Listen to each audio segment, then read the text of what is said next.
परम दयाल मेरा जीवन देवता ठाकुर जी के चरणों में मेरा कोटि कोटि प्रणाम। जगत जननी श्री बड़ो माँ के चरणों में मेरा कोटि कोटि प्रणाम।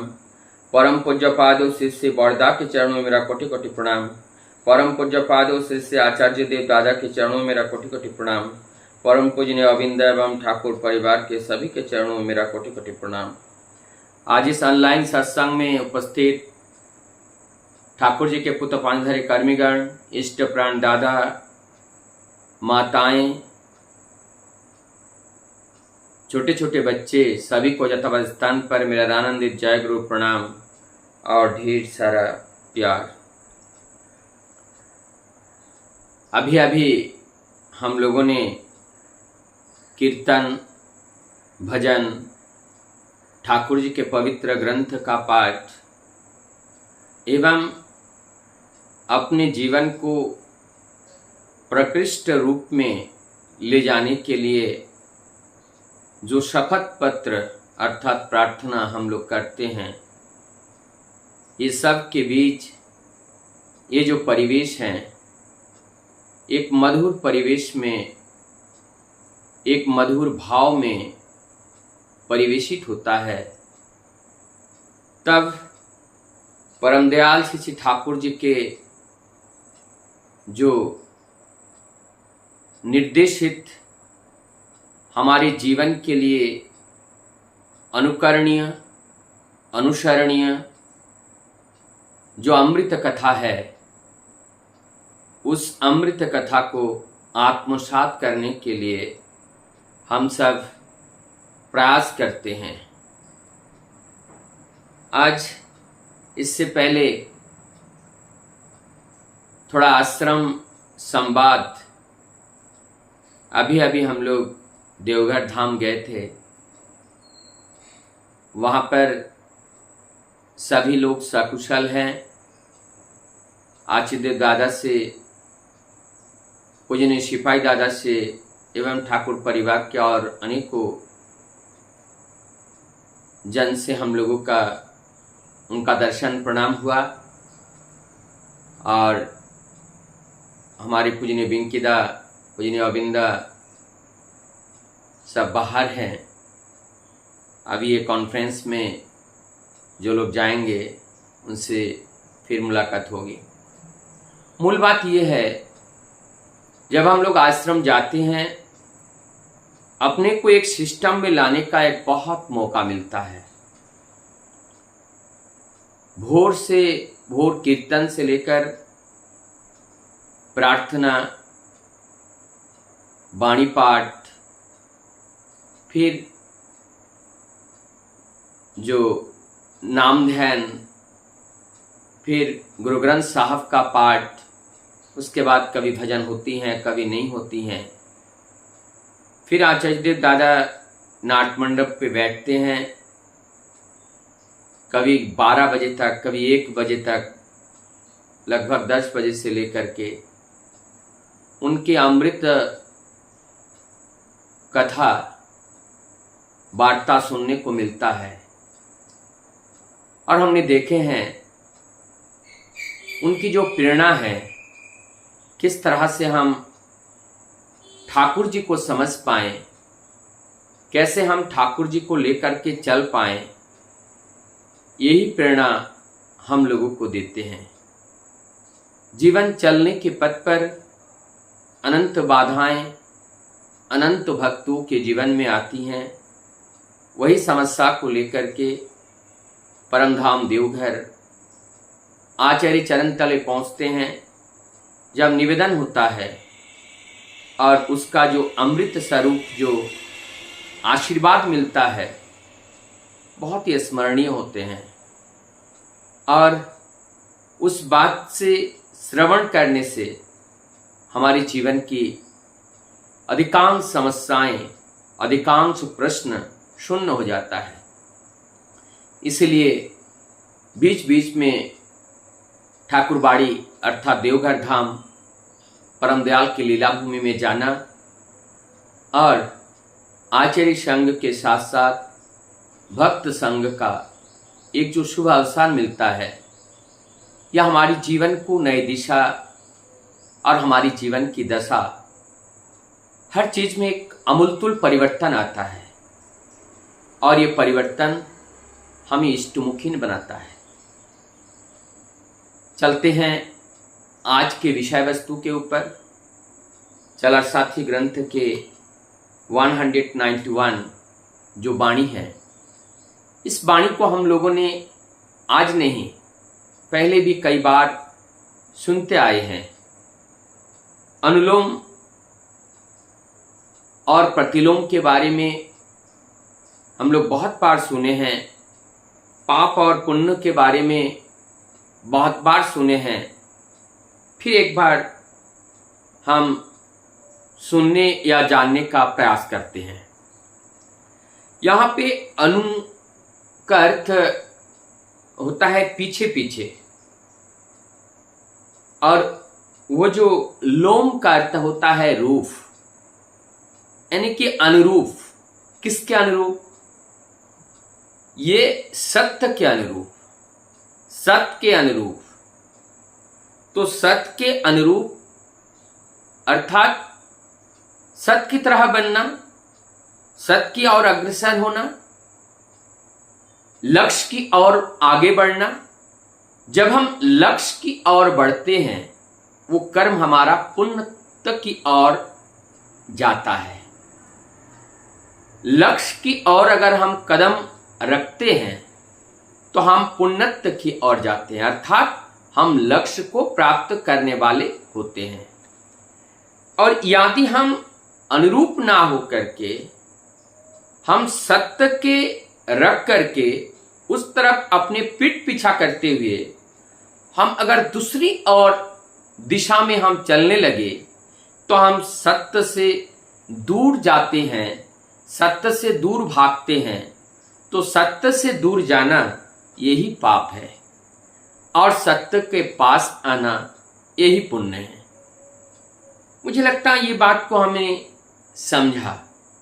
लेकिन यहां पर अब इस बात को एक वैवाहिक जीवन में लेते हैं, इस बात को यूजेनिक्स में लेते हैं। जो जेनेटिक्स हमने अनुवंशिकी, और यूजेनिक्स का यू का अर्थ होता है सु प्रजनन, एक सुंदर प्रजनन, एक जो अच्छे संतान संतति लाने का जो विज्ञान है उसको यूजेनिक्स कहा जाता है। मुझे लगता है सदियों से ये यूजेनिक्स हमारी अस्तित्व धरती पर अस्तित्व में आए हैं, और ये तो केवल वैज्ञानिक दृष्टिकोण से, लेकिन हमारी आध्यात्मिक दृष्टिकोण से वेद, पुराण और अनेकों धर्म ग्रंथ में जो हमारी ये जो सुप्रजनन की व्यवस्थाएं, ये हजारों वर्ष पुराना है। ये आज की बात नहीं है, लेकिन ये निर्भर करता है हमने उस बात को कितना माना। पहली बात तो है कितना जाना, और दूसरी बात है कितना माना। जाना माना नहीं तो ये पाप है। हमने जाना और माना, ये पुण्य है। अब यहां पर जानना क्यों है, मानना क्यों है? हम क्यों जानेंगे, हम क्यों मानेंगे? आज के वर्तमान परिस्थिति को देखकर मुझे लगता है इस बारे में ज्यादा बोलने का जरूरत नहीं है। आज जो विषमता, आज यहां पे दो शब्द आया है, प्रतिलोम में असम आया है और अनुलोम में विषम आया है, और मैं उस विषमता की एक बात कर रहा हूं। विषमता ये वी प्लस असम, यहां पे भी माने जो असमान है उससे भी ज्यादा असमान, असंतुलन, अनबैलेंस, अनइक्वल, ये अनइक्वल है। हम लोगों में जो रोग विज्ञान में विषम ज्वर कहा जाता है, विषम ज्वर को कॉम्प्लेक्स फीवर या इस फीवर को ये क्रोनिक फीवर के नाम से भी जाना जाता है। और ये माना जाता है कि जब विषम होता है तो विषम माने विषम, विष की तरह, पॉइजन की तरह, ठीक ना होने वाला, जो ना ठीक होने वाला, ऐसा परिस्थिति में इस विषम का अर्थ है। अब यहां पर ये जो एक कंफर्टेबल मैरिज जिसको अनुलोम, और कंफर्टेबल अर्थात सहज, और सहज का अर्थ है उस सत्य के साथ, सत्य के अनुरूप, और सत्य ने वाकई में जैसे करना चाहिए, प्रकृतिस्थ तथा प्रकृतिस्थ जैसे होना चाहिए, सहज भाव से, वो कंफर्टेबल। इनकंफर्टेबल असहज। अब ये सहज कहां पे है और असहज कहां पे है, कहां पे ये सहज भाव, कहां पे असहज भाव, ये इंपॉर्टेंट बात है। अब हम दो तरह से चीज को देखते हैं। आप लोग हमारे बॉडी को देख रहे हैं, ये एक आउटर फिजिक बॉडी है हमारी, ये लौकिक के एक शरीर है। लेकिन इस लौकिक शरीर को धारण करके रखने के लिए एक बायोलॉजिकल, फिजियोलॉजिकल मेटाबॉलिज्म हमारे अंदर निरंतर चल रहा है, और उस मेटाबॉलिज्म के जरिए हमें एनर्जी प्रोवाइड हो रहा है, और जिस एनर्जी के जरिए हम बोल पा रहे हैं, हम बैठे हैं, हमारी बॉडी चल रहा है, और उस एनर्जी हमारी जीवनीय शक्ति बन करके हमें जीवन चलने में सहयोग कर रहा है। अब यहां पर ये देखेंगे, यहां पे जो प्रतिलोम में यहां पर कहा जा रहा है जिस प्रकार उच्च सहज संस्कार। अब इस प्रतिलोम और अनुलोम की बात हम लोग पहले भी जाने हैं, लेकिन एक बार मैं फिर भी इसका उल्लेख करता हूं। अनुलोम विवाह, इसमें अनुलोम में क्या बताया गया, उच्च वर्ण का, उच्च कैरेक्टर जिसमें चारों ओर से वर श्रेष्ठ हो, और जो निम्न कैरेक्टर का माने उससे भी नीचे, यहां पे जो बताया गया वर्ण समान हो, गोत्र समान हो, वर्ण समान हो, गोत्र समान हो। वर्ण is the character, character that means the quality, वर्ण दैट मीन्स क्वालिटी, क्वालिटी ये जो गुण है, जो गुण मिलाया जाता है। जितना समगुण होगा उसमें विरोध कम होगा, जितना समगुण होगा उतना विरोध कम होगा, जितना विरोध कम होगा उतना कंफर्टेबल होगा। एक उदाहरण से मैं समझाता हूं।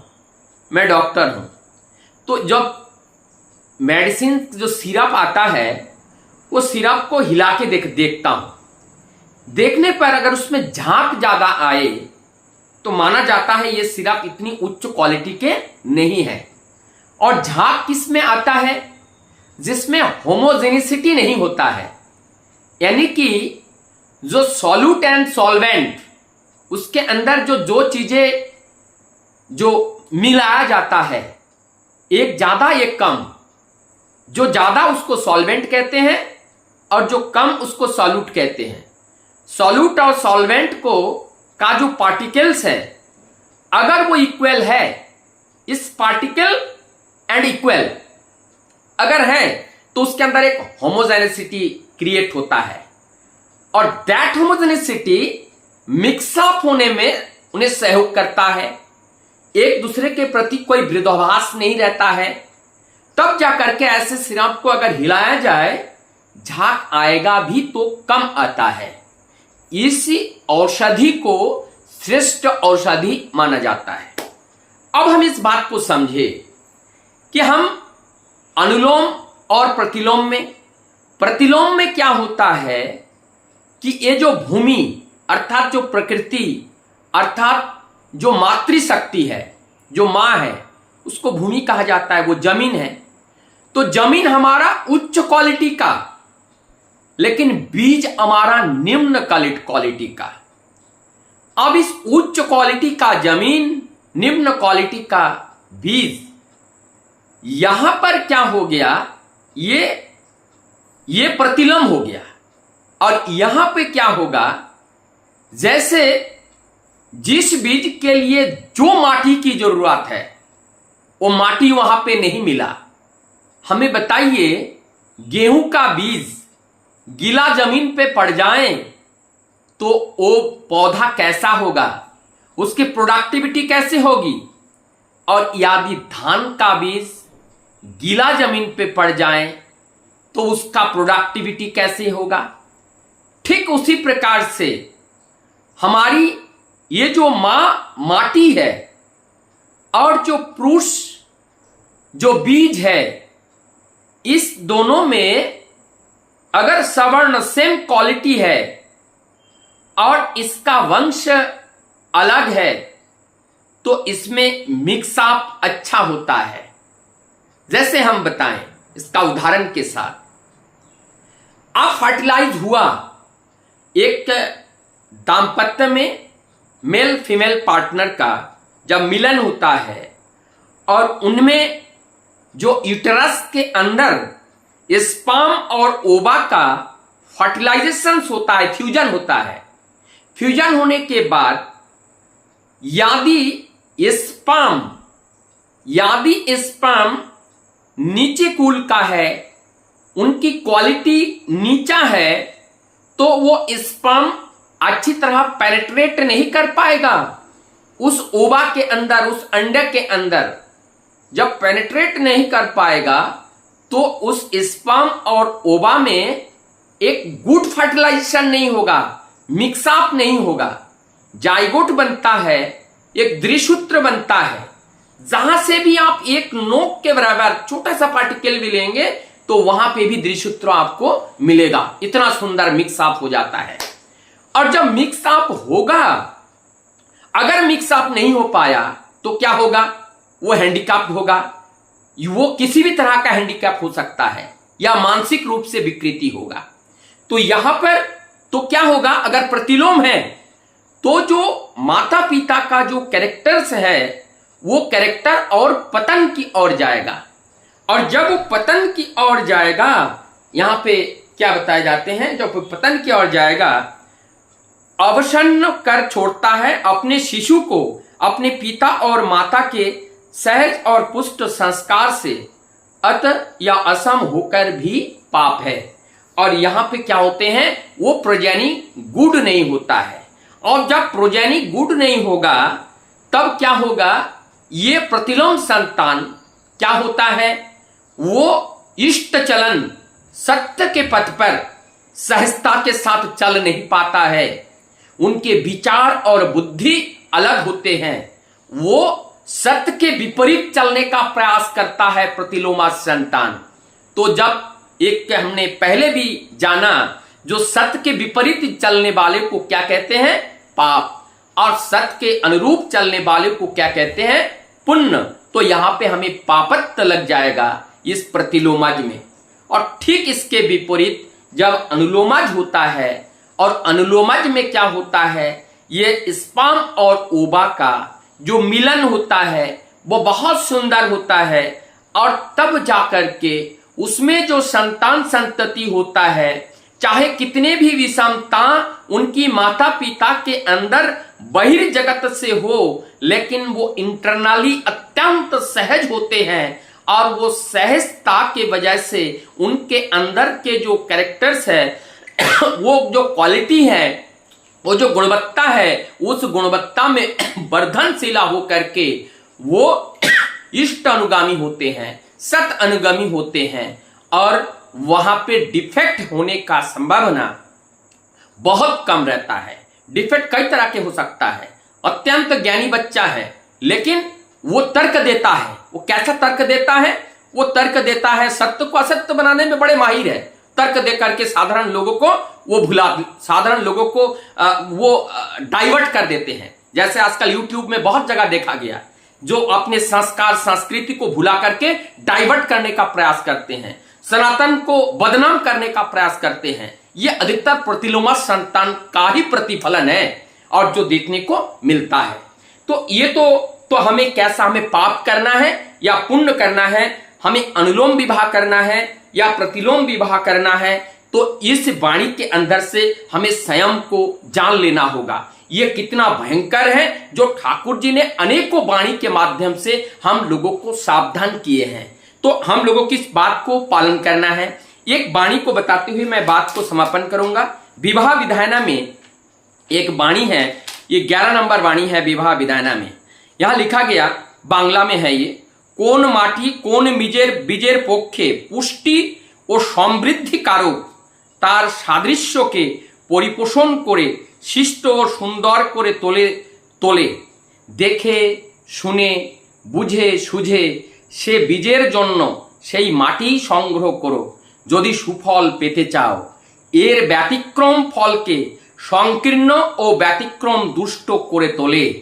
तो आज हम लोगों ने ये सुना कि अनुलोम और प्रतिलोमज के लिए हमें किस तरह से अपने जीवन को वहन करना है, ठाकुर जी के अनुरूप या ठाकुर जी के विपरीत चलन में हमें चलना है।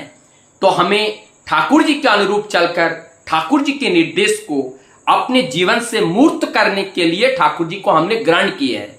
और उनके ग्रहण करने के बावजूद भी यदि उनके इस निर्देश, ये जो भविष्य में क्या होगा उस दुष्प्रभाव के बारे में हमें अवगत कराने के बावजूद भी हम अगर नहीं जगते हैं तो हमारे जैसा अभागा इस दुनिया में और कोई नहीं होगा।